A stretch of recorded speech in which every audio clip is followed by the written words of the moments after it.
Now, I might start with the man who started first in the military, and that's Jack Bell. And I do have to ask you, what actually were you thinking joining up as a gunner in the first instance, and what changed your mind to join the Air Force? Well, as you can imagine, 1936, it was the king and country, and we're all young bloods employed in various positions in Brisbane and the surrounding areas. Our pay was very poor. I think my pay then was about $44.80 a week, I think. And the opportunity came to join the army.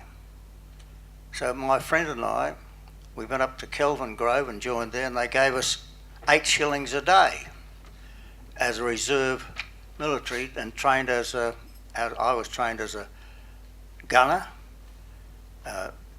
And we had these 18-pounder cannon things that were drawn by horses. I was a driver on the horse team as well. And we used to be able to go to Rosewood every year for a camp for 10 days, which meant 80 shillings, which was a lot of money. Now, we could hit an anthill over, our focus point was Mount Warning. We'd fire about 3,000 yards. We'd have spacing shots, and we could hit an anthill by the time we'd finished training. So I said to my mate, as war was approaching, I'm not going to stay in the army. I said, to get shot like that, I'm going up near where it's going to be a poor target. So that's why I left the army. They didn't want me to go. In fact, they refused to give me a discharge. I said, well, I've joined the Air Force, and I'm a volunteer, and I'm going to join the Air Force, and you have to give me a discharge. And they gave me a discharge 14 days before I was called up.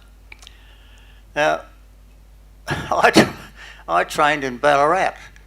Now, how this all happened, there was about 45 to 50 of us came from Brisbane down to Sydney, Central Station there. They all from Victoria and Sydney, all lined up.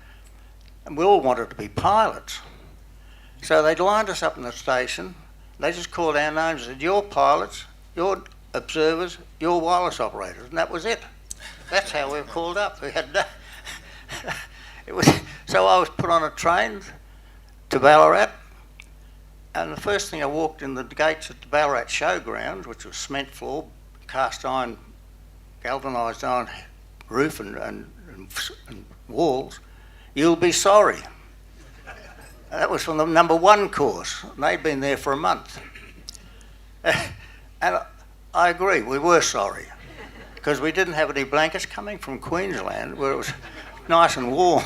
We had 1 blanket given to us and a palliasse of a 3-sided bunk with a straw palliasse on it. So we went to bed fully dressed, overcoats and all, and the blanket over the top of it. That's how we started training. We might move on to Peter. So you're the middleman in terms of timing in the war. I've read and I've heard people talking about their experiences joining up, particularly those who aspired to be a pilot. And in those days, that was probably a slightly unusual aspiration. And some of those guys hadn't even learned to drive a car, and they then aspired to fly an aeroplane. So what was it that actually made you want to join up as a pilot?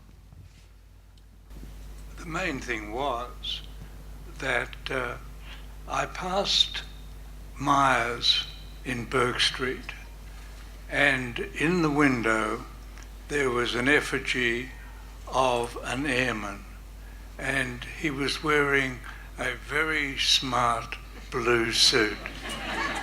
And I thought, well, if I'm going to join anything, I'm going to join something that'll make me look just like that fellow in the window. So I did. But before doing so, of course, the first thing one had to do was to do a medical, and I did the medical, and then you got put on the reserve. While you were on the reserve, you went to the local post office, and at the local post office you did, I think it was 22 lessons. You went every week and you did these lessons, which were early mathematics and geometry and so on. And you did that until you were called up. I think it took about 6 months while you were on the reserve. When you went on the reserve, you got a little lapel badge, and that showed that you'd done something toward the war effort. Not very much, of course, because all it meant was that you were on the list waiting to be called up. So we were called up, and I was sent up to Bradfield Park, and that was the start of my Air Force career.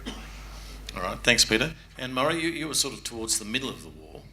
So what were your thoughts about joining Yes, up? well, I always remember when the war started, my mother had some experience with the fellows who came back from the First World War, pretty rugged experiences, and she was afraid for us.